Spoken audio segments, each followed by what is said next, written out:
ନବନିଯୁକ୍ତି ସରକାରୀ ଆଇନଜୀବୀମାନଙ୍କର ବନ୍ଧୁମିଳନ ଓ ସମ୍ବର୍ଦ୍ଧନା ସଭା କଟକ ଖପୁରିଆସ୍ଥିତ ଓସିଏମ୍ଏ ସମ୍ମିଳନୀ କକ୍ଷରେ ବିଜେପି ସରକାରଙ୍କ ତରଫରୁ ନୂତନ ଭାବେ ନିଯୁକ୍ତି ପାଇଥିବା ସରକାରୀ ଓକିଲ ତଥା ଆଇନଜୀବୀମାନଙ୍କ ଦ୍ୱାରା ଏକ ବନ୍ଧୁମିଳନ ଓ ସମ୍ବର୍ଦ୍ଧନା କାର୍ଯ୍ୟକ୍ରମ କରାଯାଇଥିଲା। ବିଜେପି କଟକ ଜିଲ୍ଲା ସଭାପତି ଶ୍ରୀଯୁକ୍ତ ସୁକାନ୍ତ ବିଶ୍ୱାଳଙ୍କୁ ଲିଗାଲ ସେଲ୍ର ଆଇନଜୀବୀମାନେ ସମ୍ବର୍ଦ୍ଧନା ପ୍ରଦାନ କରିଥିଲେ। ମହକିଲମାନେ କିପରି ଶୀଘ୍ର ଆଇନ ସେବା ପାଇପାରିବେ ଏବଂ ଆଇନଜୀବୀମାନେ କିପରି ବିଭିନ୍ନ ସୁବିଧା ପାଇପାରିବେ ସେ ବିଷୟରେ ଆଲୋଚନା ହୋଇଥିଲା।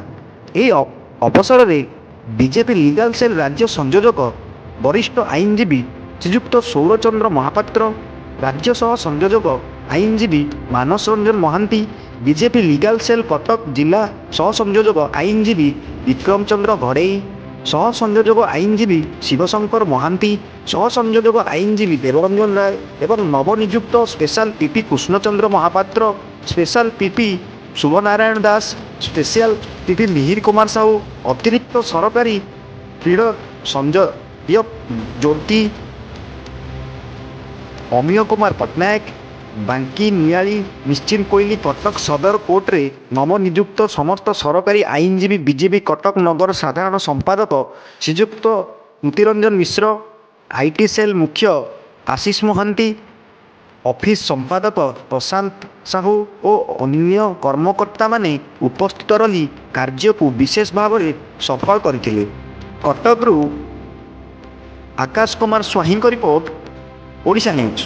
ଆମେ ସମସ୍ତଙ୍କୁ ସ୍ୱାଗତ କଲୁ ଯେଉଁ ଆଇନଜୀବୀ ମାନେ ଆମର ସରକାରଙ୍କ ଦ୍ୱାରା ନିଯୁକ୍ତ ହେଲେ ଏବଂ ଅପେକ୍ଷା ରଖିଲୁ ସମାଜର ପଛ ଧାଡ଼ିରେ ଥିବା ଲୋକମାନେ, ବିଶେଷ କରି ଲାଞ୍ଛିତ ବଞ୍ଚିତ ଅବହେଳିତ ଲୋକମାନେ କେମିତି ନ୍ୟାୟିକ ସୁବିଧା ପାଆନ୍ତୁ, ସେମାନଙ୍କୁ ସଠିକ ନ୍ୟାୟ ମିଳୁ, ନ୍ୟାୟ ବ୍ୟବସ୍ଥାର ସଦୁପଯୋଗ ହଉ, ସେ ଦିଗରେ ସେ କାର୍ଯ୍ୟ କରିବେ। ଏ ପ୍ରକାର ଅପେକ୍ଷା ଆମର ସରକାରୀ ଆଇନଜୀବୀଙ୍କ ପାଖରେ ରହିଲା।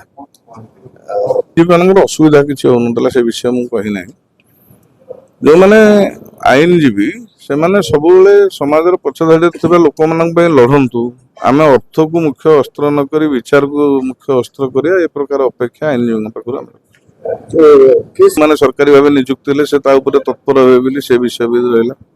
ଆଉ ଯୋଉ ସମସ୍ୟା ଗୁଡିକ ଅଛି ଓକିଲ ଭାଇ ମାନଙ୍କର ଯୋଉ ସ୍ୱାସ୍ଥ୍ୟ ବୀମା ଅଛି ସେ ବିଷୟ ସରକାରୀ ସ୍ତରରେ ସେ ତାଙ୍କର ଉପସ୍ଥାପନ କରିବେ। ସରକାର ତାର Manas Ranjan Mohanty legal cell state co convener ଆଉ ବର୍ତ୍ତମାନ ମୁଁ ଆଜି ଉତ୍ସବରେ ଉପସ୍ଥିତ ଅଛି ମାନେ ଆୟୋଜକ ହିସାବରେ।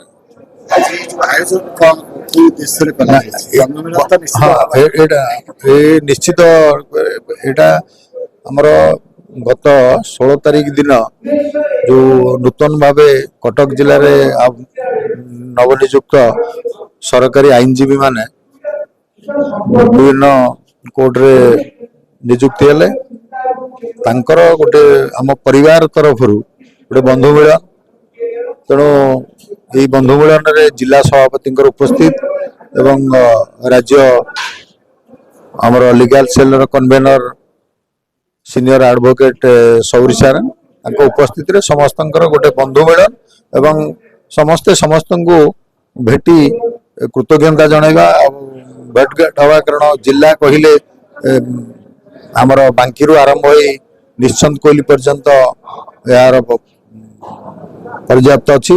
ତେଣୁ ସମସ୍ତେ ବିଭିନ୍ନ ଜାଗାରୁ ଆସିଥିବା ଆପଏଣ୍ଟମେଣ୍ଟ ପାଇଥିବା ବାଙ୍କି, ନିଆଳି, ନିଶ୍ଚିନ୍ତ କୋଇଲ, କଟକ ସଦର, କଟକ ନଗର, ତେଣୁ ସମସ୍ତ ସରକାରୀ ଆଇନଜୀବୀ ମାନେ ଏଠି ଉପସ୍ଥିତ ରହିଛନ୍ତି। ଗେଟ୍ ଟୁଗେଦର ସହିତ ସମସ୍ତଙ୍କର ଆମର ଭେଟଘାଟ ବହୁତ ଦିନ ପରେ, କାରଣ 24 ବର୍ଷର ଅନ୍ତ ଘଟି ଯେଉଁମାନେ ଆମେ ଅପେକ୍ଷା କରିଥିଲେ ବିଭିନ୍ନ ତାଡ଼ନା ସହି ଏ ସରକାରକୁ ବିତାଡ଼ିତ କରି ପୁଣି ନୂତନ ସରକାରକୁ ଆଣିବା ପାଇଁ, ତେଣୁ ନୂତନ ସୂର୍ଯ୍ୟୋଦୟ ହେଇଛି।